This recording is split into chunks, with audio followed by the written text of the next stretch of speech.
Hi guys! The game we're looking at today takes you on a journey to an amazing world that has floating mountains and a race of tree-dwelling cat people who need you to save them. This game was released in 2009. Oh sorry, I mean 2003. What?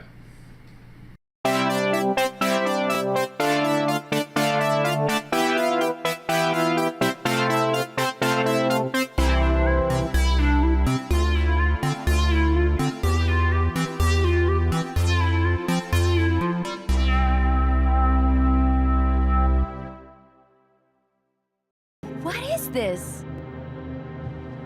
I don't know. One of your father's projects, I guess. That guy. He's gone, but not forgotten, I see. Just be glad he's not your dad. Kaya begins in the present day, and right away they establish that she has a deep-seated hatred for her father. Yeah, but your dad never abandoned you. Yep, that girl's got daddy issues. Huh? Kaya's brother is taken to another world and gets kidnapped, so Kaya follows to rescue him. It turns out this world is being oppressed by your father, who goes by the name Brazul. Kaya is my favorite type of game. It's a third-person action-adventure platformer, the TPAP genre, if you will. These games hit their prime in the PS2 era, and each had its own gameplay gimmick to make them stand out in a very crowded market. With Jak and Daxter, you had eco power. For Ratchet and Clank, you had weapons. For Sly Cooper, it was stealth. In Kaya, it's pretty unique. Wind is the unique mechanic that this game uses. You use it for everything, especially for getting from one area to the next. I have mixed feelings about this. It seems like this was a pretty good idea on paper that didn't translate well in the game. I like the effort they put into it, and it's a welcome change from the typical overused magical portal we see in a lot of other games. But like I said, it doesn't work well in practice. That's because some of the wind tunnels take you across the map, and others take you higher or lower. It's hard to get your head around it. The game has a map, but it doesn't show elevation very well, and in a game where that changes constantly, you get lost all the time. Sometimes you'll be right next to where you're supposed to be, but can't get there because you didn't take the right route. It almost feels like the game acknowledges that this is a problem, because while you're back at the hub world, it highlights the path you're supposed to take with comically oversized arrows leading the way. As long as you're not lost and are able to make progress, you'll find out that this is a very well crafted game. I was amazed to find out that its developer, Eden Games, is best known for their Test Drive and V-Rally series. I don't know if there was another team working behind the scenes with them, but if this truly is their first 3D platformer, then it makes this debut performance even more impressive. The world they designed is colorful, full of small details, and I don't think I ever saw the frame rate drop. There's also a few mini-games, but personally I felt they were unfairly challenging, and they have a betting system in place, so as I started losing money, the games lost their fun. The enemies you fight are called Wolfen. They're actually the natives who have been transformed. In order to turn them back, you have to knock them out and perform an exorcism. Yeah, that was an awkward term for them to choose, but I'll roll with it.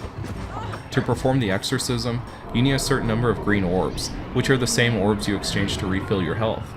You would think that this would lead to some challenge as you try to manage your inventory, but it doesn't. I was never running low on orbs, so I don't know why they ever included this in the first place. The combat is another defining feature in this game. Third-person platformers usually have simplified controls, but here it's like a fighting game, and you learn new combos as the game progresses. As I've said in another episode, I'm really bad at memorizing combos. At first, it didn't matter, since you never have enough time to pull them off in the heat of battle anyways. In fact, the system is a little broken, because sometimes you'll land a slow-motion finishing move right after the enemy is already on the ground. But once the game starts throwing more powerful enemies at you, you'll have to start using the fighting system more efficiently. I still didn't learn any combos, so I just mashed buttons, but if you use the dodge button when necessary, you should be fine.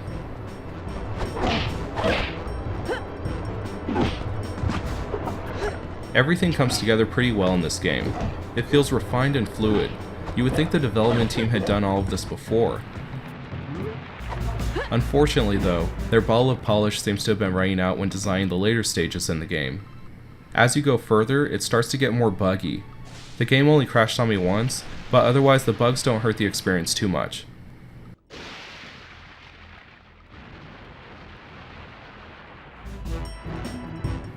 It seems like every game with the third-person perspective is doomed to have camera problems.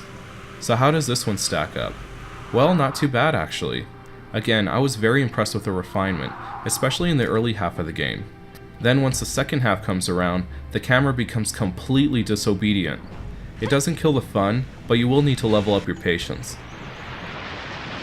When the game ends, you rescue your brother and you both leave to go back home, but instead end up somewhere else.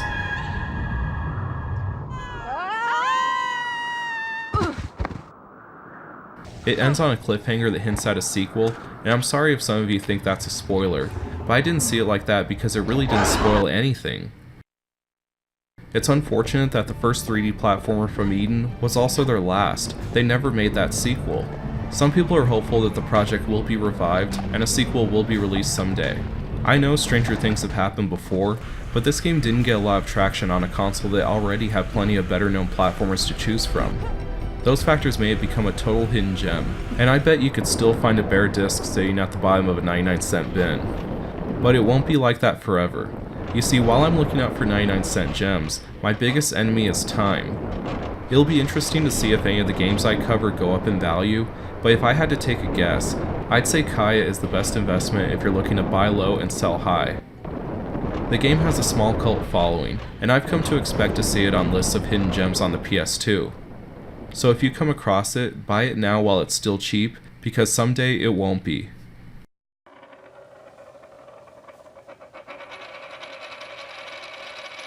Now let's look at the flip side of the coin. Today we're looking at a classic, Barnstorming. Barnstorming is called an innovator, a must-play, a cornerstone in the history of early gaming. It's one of the best-selling Activision games from the Atari era, and it's a staple of every Activision Classics collection. But I call it a sacred cow. It might have been good when the industry was just starting to bloom and everything was new and exciting, but I struggle to understand what makes it enjoyable now, or even back then. Now, barnstorming is, or at least was, a real thing. It involves pilots doing dangerous stunt flying, and it was very popular after World War I. But the game takes this title way too literally, and has you using a plane to fly through barns. Barnstorming, if you will. The game is pretty much a time attack. You're given a number of barns to fly through, and it tells you how quickly you did it. You could press the button to accelerate, but hitting the scenery or birds will slow you down. When you complete the game, press reset and try to beat your time. That's all there is to it. I'll understand if some of you feel that I didn't get the point of this game, and it's truly a gem worthy of its praise. But I've played other time attack games, so it's not something I have against this type of gameplay style. I've spent countless hours trying to beat my own best laps in Gran Turismo 2's rally courses. But that game had so many variables that you had to keep your eye on, and that pushed you to get better and better. Here, all you get are windmills and birds. I've even heard someone call this game Hanna-Barbera backgrounds, the game. I found something weird too. If you're not accelerating, the birds never appear, which proves they show up only to piss you off and ruin your best times.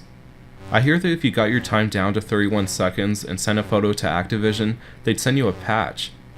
The best time I could make was a 35:19, so if anyone wants to feel like they're better than me, go ahead and beat that time.